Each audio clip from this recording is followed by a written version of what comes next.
Now, why did I do this project? It was time-consuming, it was work, but I remain convinced that groving is valuable work. Remember that the clarity of the insight that I gained from the first Bible class with the Presbyterians. I walked home that evening knowing that the minister was a con man and that he knew I knew. I went home knowing it would be a long haul. I knew I couldn't just confront the minister with rational arguments and historical data. He said over and over that this was not about history. It was about faith and obedience. I ignored that. Instead, I asked simple questions that he could not answer without incriminating himself. My Socratic questioning pinned him between a rock and a hard place. Are any of Jesus' teachings original? If he says yes, which one? Really? We can show that they're not original. If he says no, well then we have got the Son of God, who is God himself, with nothing original to say. Clearly, he couldn't have the parishioners thinking about this. Yes? He called the police because he felt threatened and helpless. That's what this work is about. It's about letting the believers see that the minister himself does not believe what he wants them to believe. That's what I concluded. Initially I thought, well, let's see if we can get a book club out of this, but then I realized that the project really was not about a book club. It really was about exposing the minister.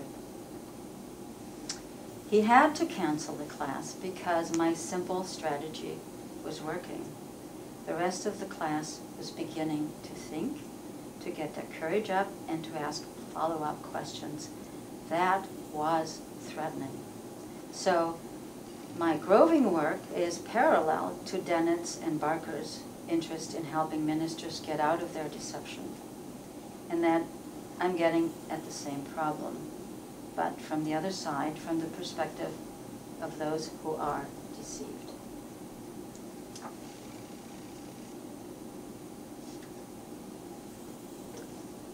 In the last 4 years, the climate around religion has changed. Religious issues have heated up and atheists have become more vocal. We have billboards up right here in Indianapolis stating that you do not need to be a loving, moral person to be good. Did I say that? No, maybe there is something in that. Yeah, we know what you mean. But you do not need God without whatever, you know that. Right here. A few months ago, last fall, the organization American Atheists put up a billboard in Huntsville, Alabama that said, you remember it, "You know they're all scams." Where they means religion, so you know they're all scams. The spokesman for the organization said that they were hoping to lure people out of the pews, since people very often go to church even though they don't believe. They go for social or family reasons or out of habit. These people should know that they don't have to feel like outcasts and that they can find a community of non-believers in every part of the country.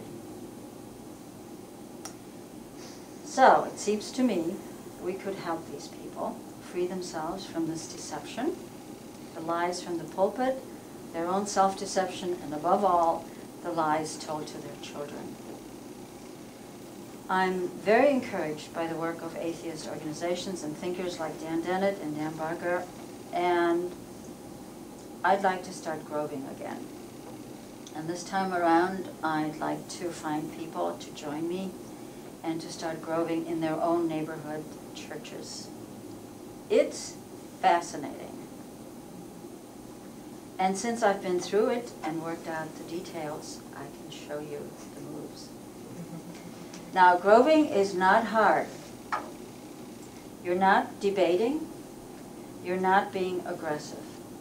When you go to the Bible study class, you do exactly what the others in the class are there to do, to ask questions and to gain understanding. Your more informed questions will encourage others to also look deeper. The minister will panic and force you out and probably call the police. You don't do any of the heavy lifting. That's all done by the minister. I see his deception as a form of assault. He is the aggressor. In this respect, groving is like judo. You yield to the assailant, and he falls by his own momentum. So, what I've talked about here is only part one of the groving project. Part two is about what happens if you defy the policeman's restraining order and go to Sunday morning service anyway. Now, I did not go back because I didn't want to be alone for that part. But I know the answer. You will not be arrested. We can discuss this further. For now, I welcome your comments and questions. Thank you.